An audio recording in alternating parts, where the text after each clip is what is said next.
Warahmatullahi wabarakatuh. Perkenalkan, saya Jati Safira dengan NIM 230500613. Di sini saya akan mempresentasikan hasil diskusi kelompok saya tentang senyawa fenolik. Definisi senyawa fenolik. Senyawa fenolik merupakan hasil metabolit sekunder yang mana dia itu berikatan dengan satu atau lebih gugus fenolik, merupakan turunan dari ester dan juga metil ester. Senyawa fenolik sendiri berperan sebagai antioksidan, anti kanker, dan juga antiinflamasi. Pada antioksidan, dia menurunkan ROS sehingga dia memutus rantai pada radikal bebas. Struktur senyawa fenol. Fenol adalah zat kristal tak berwarna yang memiliki bau yang khas. Rumus kimianya ada C6H5OH. Pada fenol sendiri, strukturnya memiliki gugus hidroksil atau OH yang berikatan dengan cincin fenil. Berikut contoh struktur senyawa fenol. Sering dibedakan menjadi dua, ada fenol sederhana dan juga ada polifenol. Fenol sederhana sendiri memiliki satu buah kerangka fenol dan polifenol itu memiliki dua atau lebih kerangka fenol. Berikut contoh struktur polifenol. Fenol dibagi atas beberapa kelompok. Yang pertama ada fenol sederhana. Fenol sederhana sendiri adalah hasil substitusi dari gugus fenol yang terdapat satu atau dua gugus OH berturut-turut. Contohnya adalah fluoroklukinol atau trihidroksibenzin. Yang kedua, ada asam fenolat. Asam fenol sendiri merupakan turunan dari golongan asam hidroksisinamat. Contohnya ada asam ferulat. Asam ferulat sendiri itu memiliki aktivitas anti kanker dan juga antioksidan. Contoh asam fenolat sendiri terdapat pada padi, terutama pada beras merah, pada apel, pada jeruk, dan juga pada nanas dan lainnya. Ketiga, ada fenilpropanoid. Fenilpropanoid merupakan senyawa fenolik yang memiliki kerangka dasar karbon yang terdiri dari cincin benzen C6 yang terikat dengan propana atau C3. Pada senyawa propanoid itu contohnya ada asam sinamat, ada antosianin, ada kumarin, dan lain-lain. Yang keempat, ada flavonoid. Flavonoid itu terdiri atas 15 atom karbon yang membentuk C6, C3, dan C6. Contoh kelompok senyawa flavonoid itu ada kalkon, ada flavon, dan flavonol.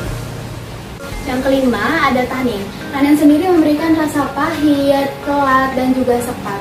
Pada tanin bereaksi mengumpulkan protein atau senyawa organik lain yang mengandung asam amino dan juga alkaloid. Tanin dibagi menjadi dua. Yang pertama ada tanin terhidrolisis. Tanin terhidrolisis oleh asam atau enzim menghasilkan asam galat dan juga asam alekat. Yang kedua ada tanin terkondensasi. Tanin terkondensasi pada penambahan asam dan juga enzim akan terkomposisi menjadi polapen. Pada proses destilasi tanin, terkondensasi berubah menjadi katekol atau biasa disebut sebagai tanin katekol. Polifenol dibagi menjadi tiga kelompok besar. Yang pertama ada asam galik. Senyawa ini merupakan struktur benzen yang tersubstitusi dengan tiga gugus OH dan gugus karboksilat. Yang kedua ada flavon. Flavon ini jenis polifenol yang paling banyak terdapat di alam. Dan yang ketiga ada asam sinamat. Salah satu contoh jenis ini adalah lignin. Kemudian ada identifikasi senyawa fenolik. Nah, identifikasi senyawa fenolik ini menggunakan tiga metode. Yang pertama menggunakan reaksi FeCl3. Nah, di sini prinsip kerja FeCl3 pada uji fenol adalah bereaksi dengan gugus hidroksil yang terikat pada karbon yang tak jenuh dalam senyawa fenol tersebut. Nah, reaksi ini menghasilkan senyawa kompleks yang berwarna hitam kebiruan. Yang kedua menggunakan Volin Clocal TeO. Nah, prinsip metode Volin Clocal TeO adalah senyawa fenolik teroksidasi oleh reagen Volin Clocal TeO sehingga larutan uji berwarna biru yang dapat diukur dengan spektrofotometer visible yang panjang gelombangnya 750 nanometer. Kemudian yang ketiga menggunakan kromatografi lapis tipis. Nah, di sini kromatografi lapis tipis tersebut memiliki sebuah prinsip yakni like dissolve like, yang mempunyai arti bahwa suatu senyawa yang polar itu akan larut pada senyawa yang polar juga, dan begitupun sebaliknya, yakni senyawa yang nonpolar itu akan larut pada senyawa yang nonpolar juga. Kemudian yang keempat menggunakan metode kromatografi cair kinerja tinggi atau disingkat dengan KCKT. Selanjutnya sumber senyawa fenolik. Nah, senyawa fenolik dapat bersumber dari beberapa macam tumbuhan. Yang pertama ada buah naga merah, yang kedua ada kelopak bunga rosella, dan yang ketiga ada biji kopi robusta. Kandungan fenol yang terdapat pada buah naga merah itu sebesar 16,66 GAE per 100 gram. Kandungan senyawa fenol yang terdapat pada kelopak bunga rosella sebesar 34,3032 mg per gram. Dan di sini biji kopi robusta menggunakan dua metode. Yang pertama maserasi, yang kedua sokletasi. Dalam metode maserasi dapat menghasilkan senyawa fenolik sebesar 7,792 mg/GAE per gram, sedangkan menggunakan metode sokletasi menghasilkan senyawa fenolik sebesar 9,532 mg/GAE per gram. Identifikasi senyawa fenolik pada jurnal. Yang pertama, ada perbandingan kadar flavonoid dan fenolik total ekstrak metanol daun beluntas pada berbagai metode ekstraksi. Ada 4 metode ekstraksi yang digunakan. Ada perkolasi, maserasi, soklet, dan juga reflux. Pada metode ini menggunakan reagen Folin C. Chartreux berdasarkan reaksi oksidasi dan juga reduksi. Pada reagen ini mengoksidasi gugus hidroksil OH dari senyawa golongan fenolik membentuk kompleks senyawa berwarna biru. Reagen Folin C. Chartreux hanya bereaksi pada suasana basah, sehingga pada pengujian ini ditambahkan Na2CO3 untuk membentuk suasana basah dan reaksi dapat berjalan lebih cepat. Berikut metode kerjanya. Ada 100 gram serbuk beluntas dimaserasi, saring, kemudian ampasnya dibuang sehingga terbentuk maserat. Lalu perekatkan menggunakan rotary evaporator sehingga diperoleh ekstrak kental. Analisis kadar flavonoidnya menggunakan spektrofotometer. Hasil identifikasi yang didapat paling besar menggunakan metode perkolasi, yang mana flavonoid totalnya sebesar 66,75 mg per gram ekstrak, sedangkan fenolik totalnya sebesar 116,95 mg per gram ekstrak. Yang kedua, penetapan kadar fenolik total ekstrak etanol bunga telang. Penelitian ini merupakan jenis penelitian non-eksperimental dengan reagen Folin C. Chartreux.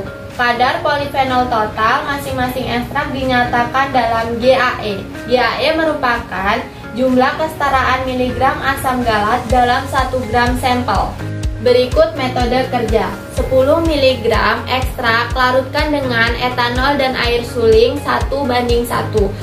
Pipet 300 mikroliter ditambah 1,5 ml reagen Folin C. Chartreux dan digojok. Lalu diamkan selama 3 menit ditambah 1,2 ml larutan Na2CO3 7,5%. Diamkan lagi pada rem OT pada suhu kamar.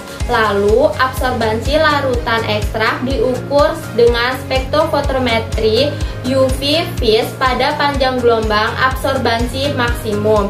Dilakukan 3 kali pengulangan. Berikut hasil penetapan kadar fenolik ekstrak bunga telang mempunyai kadar fenolik total sebesar 19,43 kurang lebih 1,62 GAE mg per gram sampel. Yang ketiga ada kadar total fenol ekstrak daun salam koja. Salam koja ini berasal dari India dan Sri Lanka, dan salam koja ini tumbuh di iklim yang tropis. Nah, salam koja ini memiliki senyawa-senyawa yang terkandung di dalamnya seperti terpenoid, fenolik, alkaloid, apalagi saponin, dan lain sebagainya. Senyawa fenol yang terkandung dalam salam koja tersebut itu berfungsi sebagai antioksidan, antiinflamasi, dan juga antibakteri.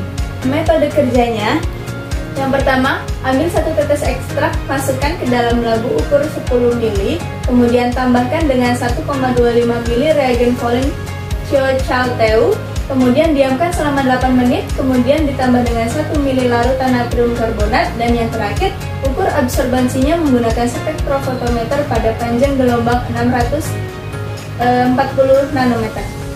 Hasil pada penelitian jurnal ini menggunakan 2 pelarut. Yang pertama menggunakan pelarut etanol dan yang kedua menggunakan pelarut N-heksana. Dalam tabel tersebut, pelarut etanol itu menghasilkan kadar fenolik sejumlah 191,250 mg/GAE per 100 mg. Dan sedangkan yang menggunakan N-heksana itu mendapatkan hasil sebesar 116,91 mgGAE per 100 mg.